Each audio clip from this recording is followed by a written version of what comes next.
आप सभी लोग जानते हैं कि हमें अपने पूजा घर में उतनी ही मूर्तियां रखनी चाहिए जितने की हम सेवा कर सके।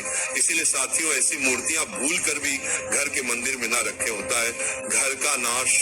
साथियों, आपने कई बार देखा होगा कि हम जब भी किसी तीर्थ में जाते हैं या किसी ऐसी धार्मिक जगह पर जाते हैं तो वहां से हम कुछ याद के रूप में भगवान की तस्वीर लेकर आते हैं।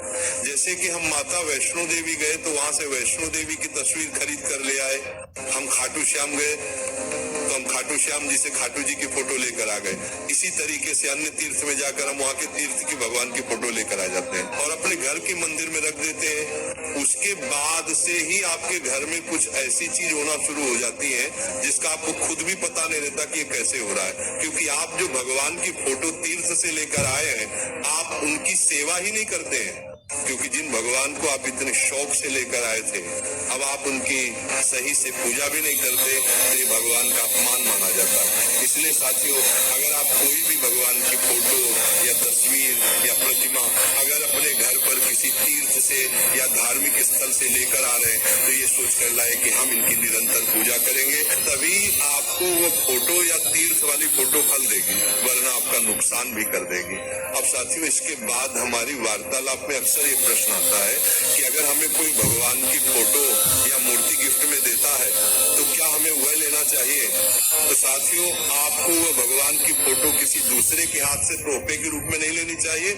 आपको हाथ जोड़कर उनसे निवेदन करना चाहिए कि आपने हमें ये तोहफा दिया, उसके लिए धन्यवाद, पर हम आपका ये तोहफा स्वीकार नहीं कर सकते, क्योंकि भगवान कोई लेने देने की चीज नहीं होती, ये भाव और प्रेम की चीज होती है। और हमारे घर में पहले से बहुत भगवान है और हम उनकी सेवा करते हैं। आपको अगर कोई भी भगवानों की फोटो या प्रतिमा तोहफे में या गिफ्ट में देता है तो आप उसे लेकर उस फोटो को प्रणाम करके आप वापस उन्हें लौटा दें, ताकि सम्मान भी बना रहे और किसी को बुरा भी ना लगे।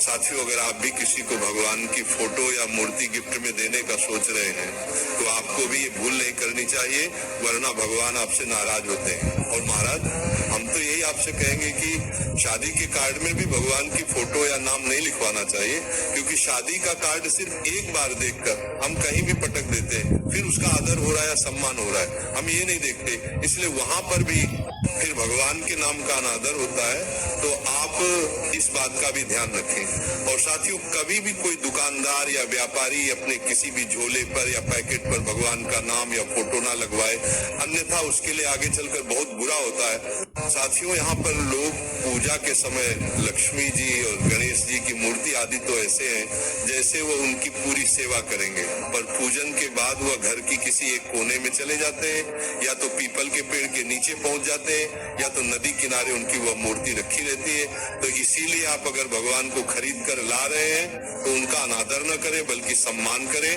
साथियों, अगर आपने अपने घर में भी सजावट के लिए भगवान की फोटो दीवार पर लगा कर रखी है तो ध्यान रखें कि आप उस फोटो की भले रोज पूजा न करें, पर आप उसे फोटो को रोज साफ जरूर करें, क्योंकि इस फोटो पर आपके भगवानों की तस्वीर बनी हुई है, नहीं तो वह भगवान आपसे नाराज रहते हैं। और महाराज, अगर किसी कारणवश आपको अपने घर के मंदिर में रखी हुई किसी मूर्ति या फोटो किसी कारण से फट गई है या खराब हो गई है या खंडित हो गई है तो आप उसका सम्मान पूर्वक नदी में विसर्जन करें, या तो मिट्टी के अंदर विसर्जन करें, तभी वो सम्मान माना जाता है। उसके बाद ही आप उनकी नई तस्वीर लेकर आए, अन्यथा नहीं।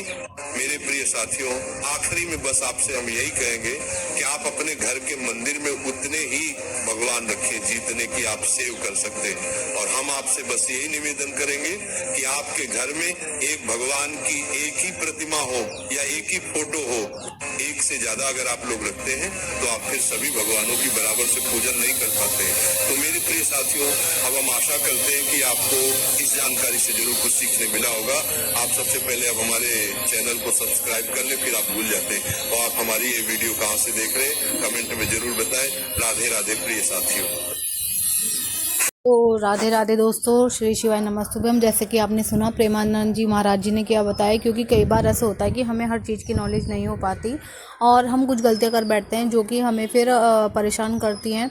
कई बार होता है कि हमारे साथ कुछ काम उल्टे होने लगते हैं तो हमें समझ में नहीं आता है कि क्या होता है। तो प्रेमानंद जी ने यहाँ पे बताया है और बहुत ही अच्छी बात बताई है कि अगर आप भी अपने मतलब कहीं से भी भगवान जी की प्रतिमा फ़ोटो खरीद कर ले आते हैं या गिफ्ट में ले आते हैं, फिर हम उनकी सेवा भाव नहीं कर पाते तो उसका पाप भी हमारे कर्मों में ही लिखा जाता है, हमें ही भुगतना पड़ता है। तो अगर आपको भी किसी ने कोई तस्वीर या कोई भगवान जी की मूर्ति गिफ्ट में दी है तो आप भी लेकर उन्हें हाथ जोड़कर वापस कर दें, ताकि जो उनकी सेवा है वो ज़्यादा अच्छे से कर लेंगे, हमसे इतनी सेवा नहीं हो पाती। और अगर आपने भी घर में लड्डू गोपाल रखे हुए हैं या राधा रानी जी रखी हैं या कोई भी भगवान जी रखे हैं तो उनकी सही तरह से सेवा भाव करें, ताकि हमें किसी तरह का पाप ना लगे और हमें उसका पूरा फल मिले और भगवान जी भी हमसे खुश रहें, प्रसन्न रहें और अपना आशीर्वाद हम पे और हमारे घर पे बनाए रखें। तो प्रेमानंद जी ने जो भी यहाँ पे बात बताई है बहुत ही अच्छी बताई है, आप भी इसको ज़रूर फॉलो करें। और इसी के साथ साथ आपको मेरी वीडियो कैसी लगी ये मुझे बताइए। और प्रेमानंद जी की और प्रदीप मिश्रा जी की और भी वीडियो सुनने के लिए आप मेरे चैनल को सब्सक्राइब कर सकते हैं और मेरी वीडियो को लाइक करें ज़्यादा से ज़्यादा। कमेंट्स में मुझे बताएं कि आगे मैं किस टॉपिक पर, किस भक्ति की बात पर नेक्स्ट वीडियो लेकर आऊँ। तो चलिए मिलते हैं नेक्स्ट वीडियो में। श्री शिवाय नमस्तुभ्यम। हर हर महादेव। जय राधा रानी, जय खाटू श्याम जी।